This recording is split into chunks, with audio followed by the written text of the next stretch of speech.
എല്ലാവരും ഷിക്കാര ബോട്ടിലും ഹൗസ് ബോട്ടിലും ഒക്കെ പോകാൻ വേണ്ടിയിട്ടേ ആലപ്പുഴയിലും അതേപോലെ കുമരകത്തുമൊക്കെയാണ് പോവാറുള്ളത്.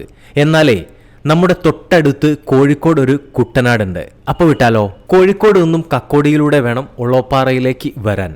ഇവിടേക്ക് ബസ്സുകൾ കുറവാണ്. വണ്ടി എടുത്ത് വരുന്ന സമയത്തെ മാപ്പിനകത്ത് ഉള്ളോപ്പാറ വ്യൂ പോയിന്റ് എന്ന് സെർച്ച് ചെയ്താൽ മതി. അകലാപ്പുഴ കനിഞ്ഞനുഗ്രഹിച്ചു നൽകിയ സൗന്ദര്യമാണ് ഇവിടെയുള്ളത്. ഷിക്കാര ബോട്ടുകളും അതേപോലെ ഹൗസ് ബോട്ടുകളും ഒക്കെ ഇവിടെയുണ്ട്.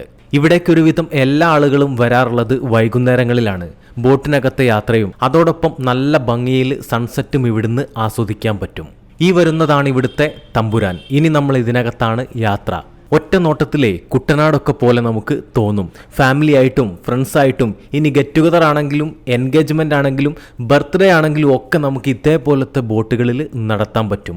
അതുമാത്രമല്ല ഇവരെ ഫുഡ് നല്ല നാടൻ രുചിയും വിഭവസമൃദ്ധമായിട്ടുള്ള ഫുഡും എല്ലാം നമുക്ക് ഇവിടുന്ന് ആസ്വദിക്കാൻ പറ്റും. അതേപോലെ കരിമീൻ പൊള്ളിച്ചതും എല്ലാം നമുക്കിവിടെ കിട്ടൂട്ടോ. ഒരാൾക്ക് 100 രൂപ കൊടുത്താലേ ഇതേപോലത്തെ ബോട്ടിൽ നിങ്ങൾക്ക് യാത്ര ചെയ്യാൻ പറ്റും. ഇവരെ നമ്പർ വീഡിയോയുടെ താഴെ കൊടുക്കുന്നുണ്ട്. ഇതേപോലെ ഷിക്കാര ബോട്ടിലും ഹൗസ് ബോട്ടിലും ഒക്കെ കയറാൻ വേണ്ടിയിട്ടേ ഇനി അധിക ദൂരമൊന്നും യാത്ര ചെയ്യണ്ട. നമ്മുടെ കോഴിക്കോടിൽ സുന്ദരമായിട്ടുള്ള ഉള്ളോപ്പാറ ഉണ്ട്. നേരെ ഇങ്ങോട്ട് പോരി. ഇതിൻ്റെ ഫുൾ വീഡിയോ നമ്മുടെ ഫ്രീ 20 യൂട്യൂബ് ചാനലിൽ വന്നിട്ടുണ്ട്. അപ്പം നേരെ ഉള്ളോപ്പാറയിലേക്ക് പോവല്ലേ.